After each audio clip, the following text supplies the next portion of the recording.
Right, I think we better start off with just you introducing yourself. Yeah, so Yeah. just say hi and your name. Hi, Caitlin Smith. Right, hiya Caitlin. Thank you for coming this morning to talk to us. Perhaps you can share some of your earliest memories from your childhood. One of my earliest memories is, well, my dad.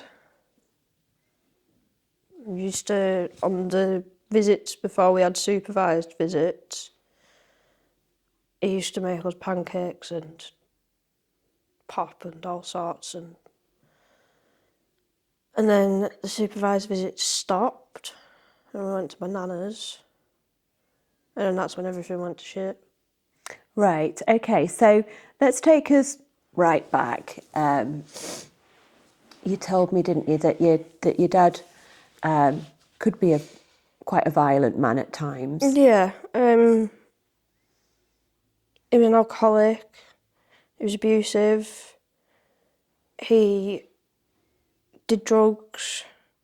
He was not very nice to my mum sexually or verbally or emotionally, and she was with him for 7 years before she kicked him out. And then you went to live where? We moved up the estate in Dalton, and then we moved again and again and again and again. Okay. But So that was just to get away. in your early childhood, do you remember feeling are those happy memories for you?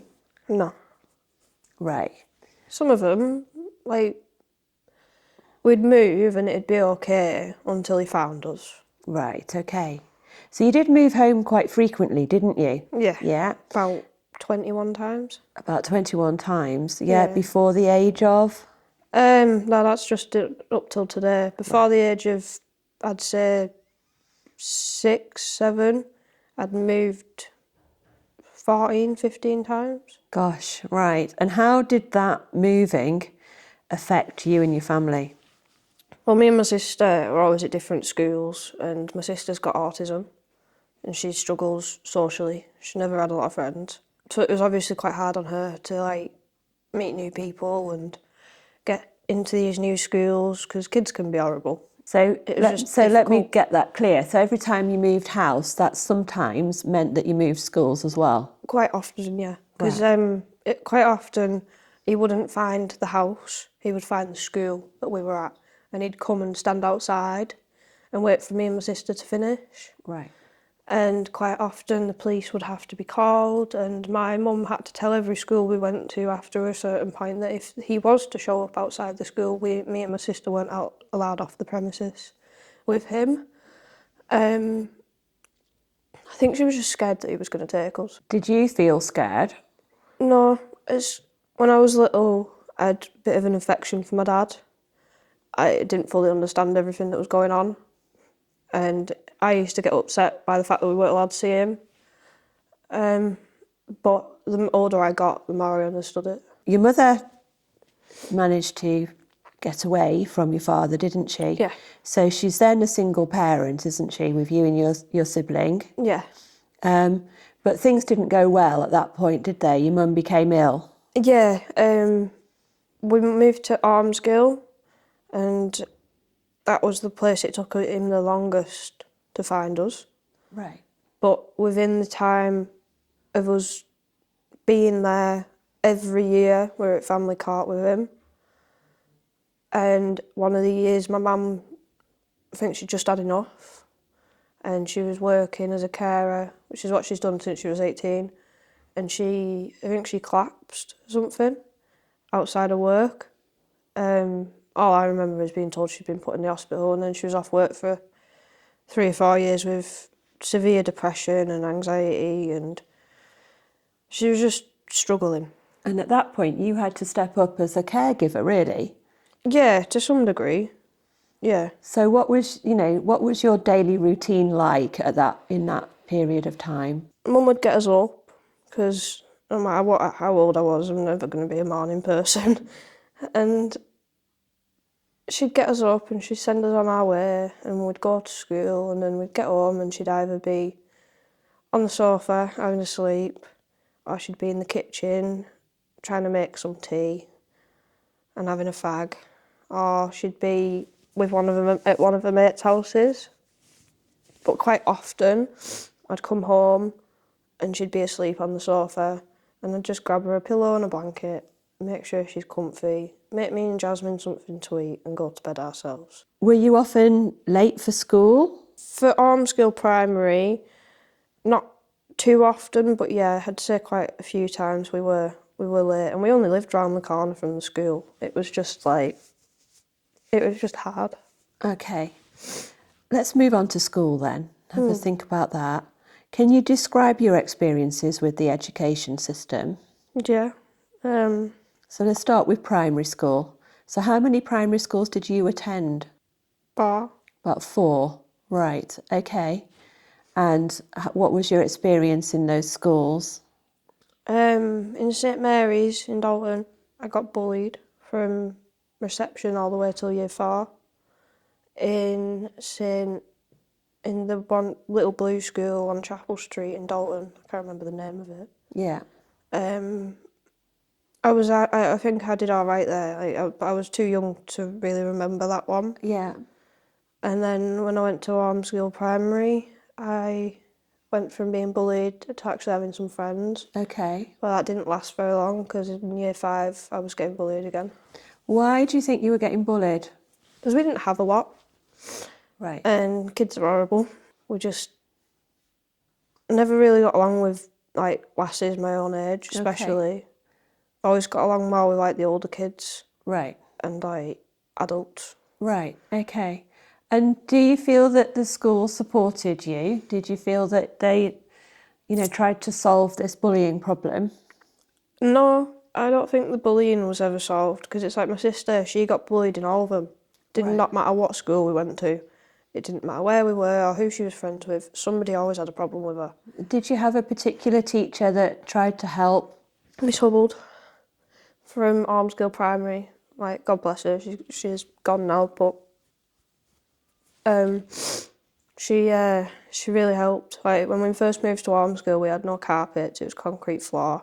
Me and my sister didn't have a bed. My mum didn't have a bed. We were barely hanging on, really. And she made a referral into the council and got us back then you could get like a decorating grant.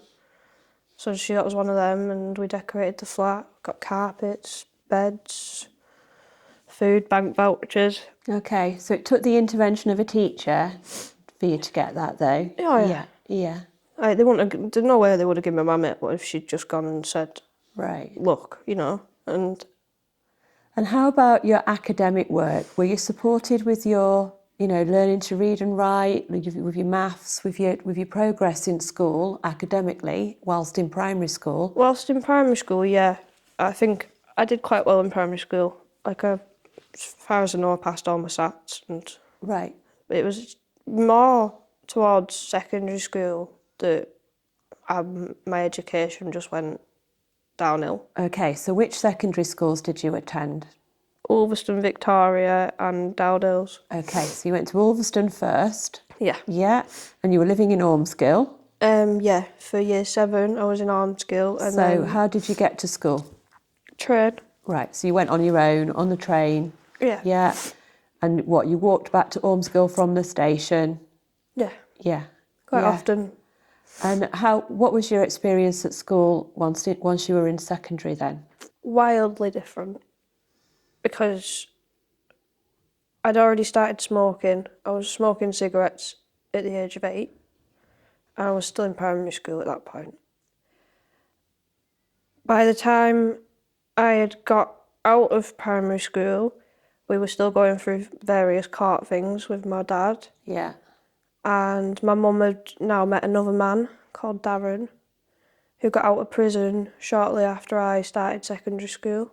Right, that's right. So your mum had met Darren whilst he was in prison. Yeah, whilst he was and continued the incarcerated. relationship once he'd been released. Yeah. Yeah. And me and Darren didn't exactly see eye to eye. Yeah. So then we had social services and school and all sorts, and they all got involved, and I got given therapists and all sorts. And then we moved to Ulverston by this point, down North Longsdale Road in some new flats that had been built. I didn't enjoy school. I was smoking and I was making friends with people that I shouldn't have really been friends So with. you were getting into trouble? Yeah, I was just Yeah. I was getting myself into a lot of bother really. Yeah. Maybe 2-3 months into year 7, I started smoking weed. Right. And then after year 7, it moved on to the bigger things like ketamine and cocaine. And at this point, I was going out every night drinking, doing drugs. And Okay. Same Sorry. time you were involved with agencies, outside agencies? yeah, I had social services, and the school had given me a counsellor. It was like the health and safety lot of school that were like the main people in it, because obviously everyone knew how much I didn't get along with Darren, but nobody seemed to want to like listen to what I was telling them, which was fine because I understood like I was a child, and sometimes children don't know like best, but when a child's telling you they don't feel safe in their own home, that's when, in my opinion, action should have been taken. Do you think that your drug use was related to how you were feeling about where you were living? No. I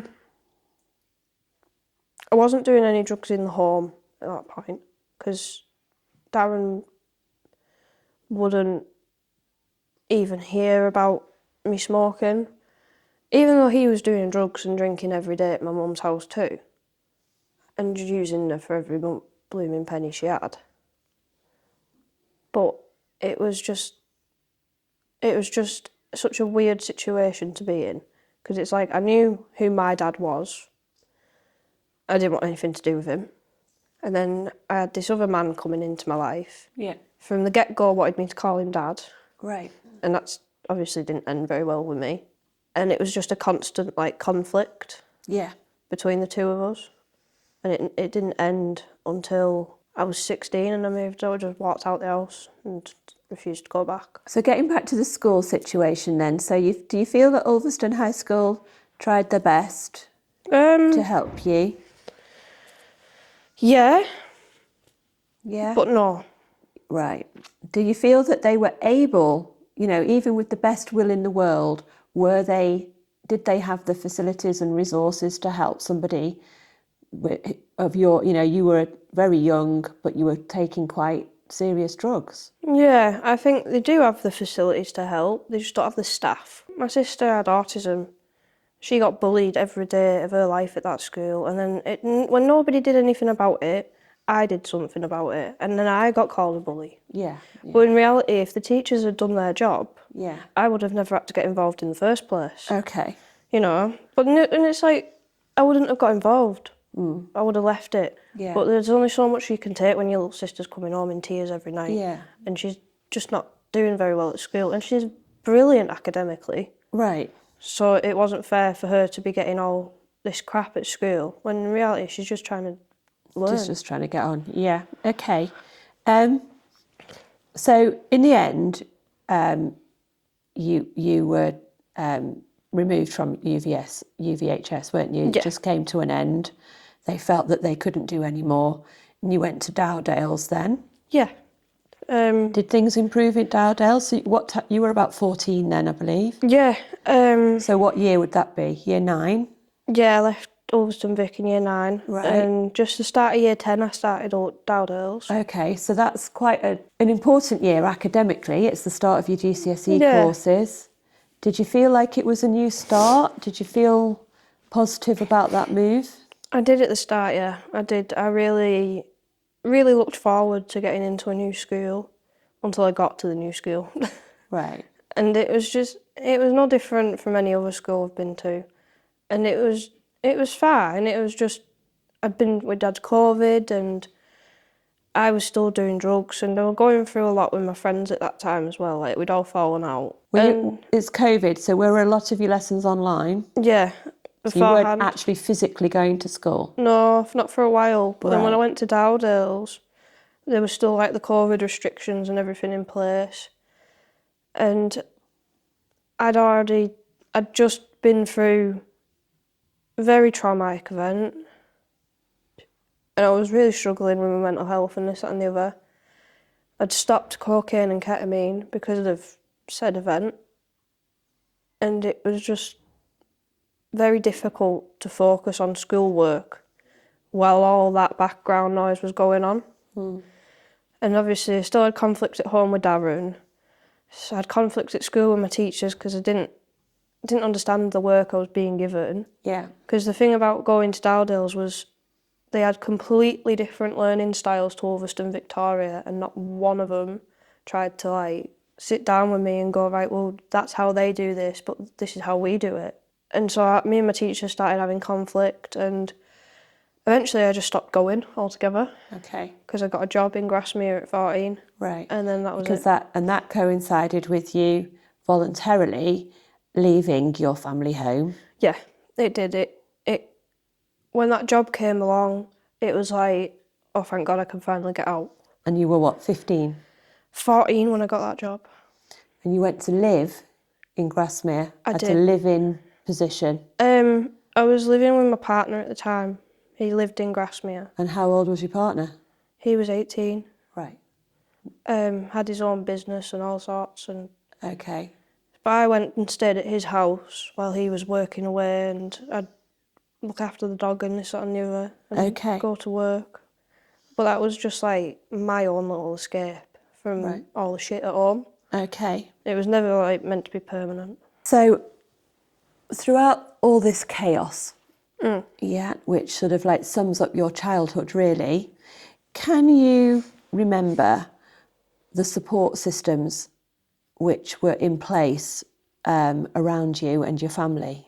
For my mum and dad's like family court cases and that, for some bizarre reason, social services were only involved for a short amount of time. So short that I don't even remember them being there. Right. So you don't remember a social worker that you had regular contact with, Not that you throughout knew family by court. name, you know, that understood your family history and Yeah. that had been with you for a number of years and had, you know, understood what was going on? Yeah, like There was somebody like that? No, there wasn't. But Right. in my opinion, there should have been. Right. Because obviously we're going through family court. My mum's stressed out. We're stressed out. I feel like if the social work services had become more involved, they would have like seen how scared she was Right. and like how she knew it wasn't safe for us to be around him. Did she ever go to the police? Yeah. Was there anybody from representing the police that helped you, like a family, you know, a family liaison officer, for example? No. The only support she really had was off my grandparents Right. and a solicitor. So grandparents and a solicitor? Yeah. Yeah. And then when we got older, the only support I was given was through various therapies through school, Yeah. none of which actually really helped. Right. My mum was given domestic support abuse and, like, you know, domestic abuse support. And Right. And where did that come from? Which agency provided that? I'm pretty sure the court referred her. Right. Okay. But so that was might it some be sort of wrong. social service? Yeah, Social services? it was something like that. I think it was a course or something. Right. And she's been for quite a few of them to help with like surviving domestic abuse and Right. all the other crap that she's been through. So you had some support from extended family, like your Yeah. grandparents were supportive. I think you mentioned at one point to me in our chat before we started this interview that you had an auntie that was quite supportive. Yeah, after I turned 16 and refused to live with Darren anymore, she was a big help. As Darren came out of prison, was there nothing supporting the family then? Before Darren came out of prison, I'd for quite a while refused to go to the prison to visit because I didn't agree with my mum taking her two young children to a fully male prison. Yeah. Especially because you don't know what they're in there for. It was social services started to notice that on like the visitors' records and that there was only one child instead of two coming after a certain period of time. So I said, no, I don't want to see him, don't want anything to do with him. As far as I'm concerned, he can stay in prison. And social services got involved. Because your mum's taking 2 young children to a prison Yeah, to see a man that's not their father. Yeah, Yeah. and because they must have had some sort of safety concern with Yeah. Darren. He had been in prison for 12 years. And what intervention was that then? They told them that he wasn't to live in Barrow until after social services had determined he wasn't a threat to us. Okay. That was ignored. He lived in the same flat as my mum, So he came secretly. out of prison and immediately came to Barrow to live with your mother? Yeah. He And must social have- services were aware that he was there? Probation services, they must have known he was there? Police must have known he was there? They lied to him all. Because my mum was in love. So that had to stay secret. So obviously that made my life very difficult. Right. Because I didn't want him in the house, didn't want anything to do with him. Can you not remember any any agencies coming to your house without a prior agreement, you know, where they just sort of turn up at your house? No, it was just my social worker at the time who would come to the house, but every time she'd come, Darren would just go out. So Darren made sure he wasn't there when the social worker had made an arrangement to come? Yeah. Did you tell the social worker that Darren was there? Why did you not do that? I was asked not to. Okay. It was a big drama. Right. When Darren got out of prison. Yeah. For about the 5 years that he was actually there out of prison, it was one of the biggest dramas I've had Okay. in such a long time. And you didn't feel safe with Darren in your home? Oh, no. No.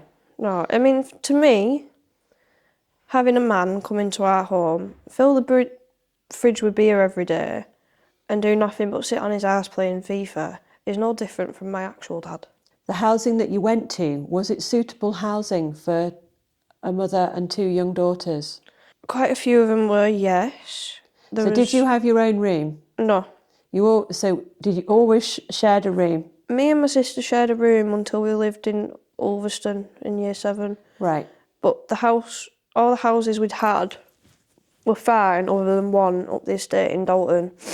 We forced ourselves out of that one. It was completely unsafe. Floorboards were coming out of the floor, black mould everywhere. So we moved out of that one. And then the one we were living in Dalton, when we moved back to Dalton after Ulverston, had black mould all over it. Half my sister's stuff got destroyed because it had mould growing on it. So then we had to move out of there because it had rats in the skirting boards and all sorts. And then we moved back to Ulverston, and at this point I'd left. I was at my auntie's, but they were living in a house around the corner from their old flat in Ulverston, and that's where my mum and Darren split up. Right. Did you move back home once Darren had gone? Once I knew that the marriage was going down the drain, yeah, I moved back home because my mum was struggling to cope. So I moved back in. And I helped her move all of the shit out of the house when they split up and put it all in the storage container for her, which was about 6 trips in her tiny little car. And then we were all homeless for 6 months. Right. So where were you living at that point? My mum and my sister went to my nana's. Where did you go? My auntie's. Right. Because my nana and granddad, my nana's 70-something now. Yeah. My granddad's just turned 70. Okay. My granddad's had cancer 5 times. So it wasn't fair on them in a 2-bed house to have my sister, my mum, my nana, my granddad and 2 dogs. Yeah. You know, so I'd left.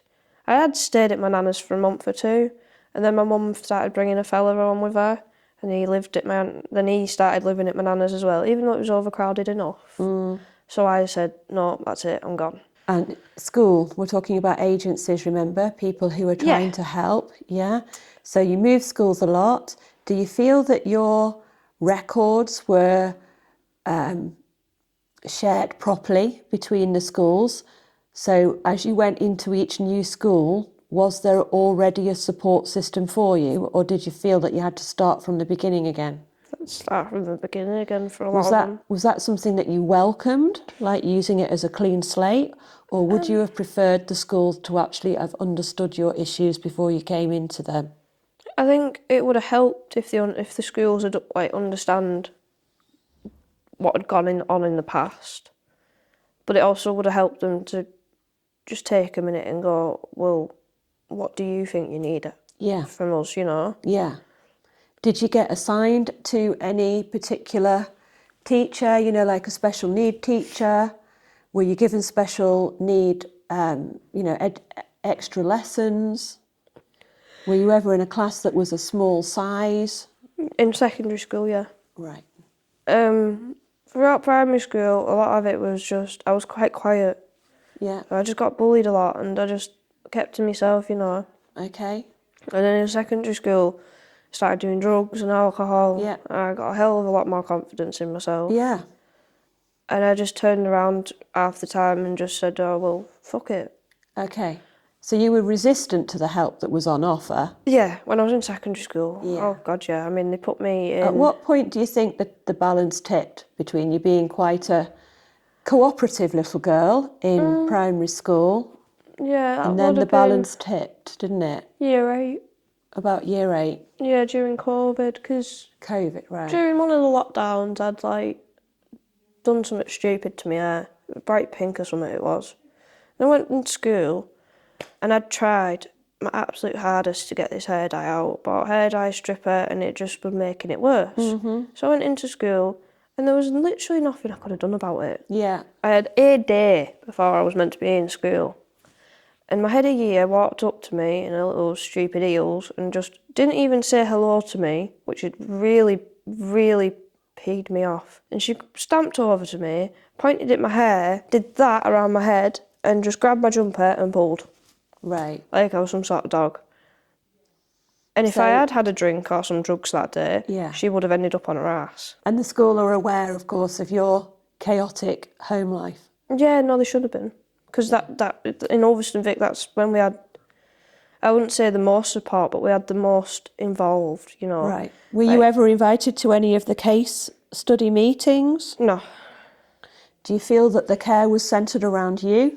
No. What do you think? How do you feel? Who was the care centred around? I think it was meant to be centred around me and my sister, but at the same time, they didn't believe a word me and my sister said to him. Right. Because my sister loved Darren, or she had no issue with him, because she knew how to play him. She knew how to get him round a little finger. Do you feel the agencies were working together to support you? No. So you felt it was quite disjointed? Yeah, for quite a lot of my time at Ulverston Vic and Dowdales, I made quite a fuss about the miscommunication. Because there was so much of it. And at school, it's like I'd get in trouble, or one teacher would say something to you, and then the other teacher wouldn't have a blooming clue. Yeah. And it's like, do you even speak to each other? How do you feel about support agencies now? What's your opinion of them? I think some of them are all right. Which ones? I mean, some social workers are good. Others just don't give a crap. Okay. A lot of services like SAFA, they're good. Right. It's like the Birchild Trust, I've been with them. I was with them for 7 months. Okay, and these are charities? Yeah. Yeah. The charity ones, the best ones. How did you get involved with SAFA? Just college. College? So you were at college and... I started college, I started the 6th form, not last year, the year before. And after I tried to kill myself in September, I got referred to see Cindy. And then when I left that college, she agreed to see me here when I started Furness College. Right. And then ever since then, because when I started Furness College, I was homeless. So I was getting support from all sorts of different agencies. Yeah. And that is the point, when I was 17, that I actually went to social services by choice. Okay. Instead of having them called on us, or for quite a bit of my childhood, they should have been involved, but they weren't. Okay. And that's why I did that question in a minute. I'm going to ask you that question in a minute. But first of all, let's just say you got involved with SAFA, and that was through college. Yeah. And there's other agencies as well, which are charities, like the Birchild Trust. Yeah. I think you've been involved with Project John as well. Yeah. Like that was the first. Women's Community Matters, have they been involved with you? Yeah. Oh, yeah. Okay. And how do you think these, what effect have they had on your life? Well, SAFA and Women's Community Matters and the Birchild Trust, I'd say, helped them all. The Birchild Trust were really, really helpful, because she was just that constant, you know, she never changed an appointment, never rescheduled on me, was always there on the same day every week. It was the only appointment that was constant every week, other than Cindy. Okay. Women's And community Cindy's with SAFA, yeah. Yeah, and And women's, that's important to you, is it? To Yeah. have that constant, same person, same time, yeah, same day. because I was homeless and I had SAFA, Women's Community Matters, Project John, and the Birch Hall and my doctors and all these different meetings to go to every week, and college to try and do as well. And my only thing was with all these agencies is please, please, please don't put an appointment in the time I'm meant to be in college. Yeah. And every time they'd put something in the time I was meant to be in college. Okay, And so you can't be in two places at once. it would have just helped if they were a bit more organised. I mean, it's like Women's Community Matter I've never had an issue with. They're either at the appointment or they're not. Yeah. And it's like, they were the ones that got me social services and got me in touch with Project John. And they have been a massive help. But then it's like on Project John, on the other hand, they were helpful for maybe 5 minutes. Okay. And then I gave up my flat because I couldn't work with them anymore. Right. Because in my opinion, when it comes to any charity, support work, no matter whether you're a therapist or a blooming social worker, there has always got to be some sort of level of respect and trust. And with that, and if you haven't got that with your client or whoever you're seeing or are meant to be helping, they're not going to want the help off you. Right. Because if you can't respect them and they can't respect you, if you feel like you can't trust them, Yeah. you're not going to want to tell them anything. No. And you don't trust them to help. Or at least in my opinion, and I've been seeing professionals since before I can remember. Yeah. Yeah. And I've always had that Yeah. with them. You've got, like, that understanding, it's like a mutual thing. But for some of these people that work for these places, they just don't have that for people. My last question for you, Caitlin, is, and it's quite a hard question really, I suppose, but if you could pinpoint a time in your life where if you'd had comprehensive and useful intervention, your life would have turned around, what point would that have been? Secondary school. Right. Either when Darren... What, when you were about year 8, when the Yeah. drug use started? Yeah. I mean, I know for a fact that there's nothing that anyone could have done to stop what happened from happening. It was my own fault, really. But if people would, like, if all these services had got involved a bit sooner, and like Darren, the thing with Darren had been handled better, and all these other things had been handled better, maybe I wouldn't have felt so just ignored. I wouldn't have felt like I was just on my own all the time. I would have felt like I had a bit of support. And I didn't as a kid, not even a little bit. It always confused me when I was little of why it took them so long to get involved. Because in my opinion, social services should have been there from the minute my mum knew, seen those 2 blue lines, you know.